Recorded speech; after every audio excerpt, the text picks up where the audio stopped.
Technology থেকে আমি welcome জানাচ্ছি আব্দুল্লাহ জিয়া ভাই। আব্দুল্লাহ জিয়া ভাই, আপনাকে স্বাগত জানাচ্ছি আজকে আমাদের আলোচনার প্যানেলে। আসসালামু আলাইকুম রহমতুল্লাহ। যারা শুনছেন সবাইকে শুভেচ্ছা জানাচ্ছি। ন্যাশনাল লেবার পার্টি এনএলপির পক্ষ থেকে আমি বাংলাদেশের ঢাকায় অবস্থান করছি।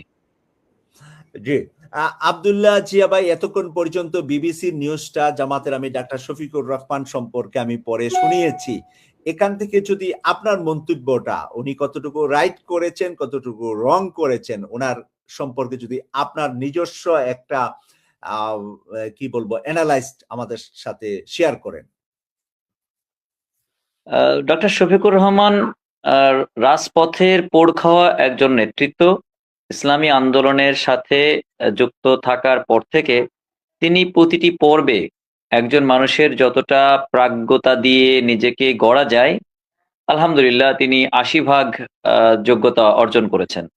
বিশেষ করে তার কিছু আলোচনা খুবই গঠনমূলক হয়েছে এবং রাষ্ট্র জনগণের জন্য অনেক উপকারিতা এনেছে। এই কারণে যে রাষ্ট্র একজন লিডার খুঁজছিল সেটি ডক্টর শফিকুর রহমানের মধ্যে পেয়েছে। আমি একটি তথ্য কোট করছি আপনাকে। আপনারা জানেন বহু আলোচিত সেই দীপ্তি চৌধুরী, যাকে আওয়ামী লীগ আমলে বিশেষ করে রাজাকার ট্যাগ দিয়েছিল বিচারপতি মানিক। সেই দীপ্তি চৌধুরী তার স্টেট কার্ড টকশোতে ডক্টর শফিকুর রহমানকে যুক্ত করেন।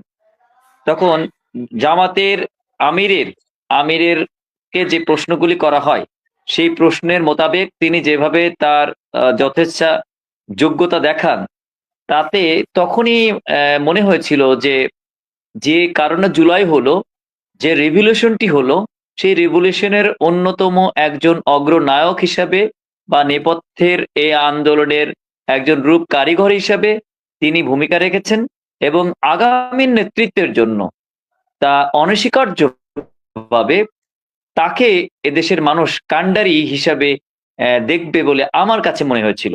এই হচ্ছে আমার ছোট্ট অবজারভেশন।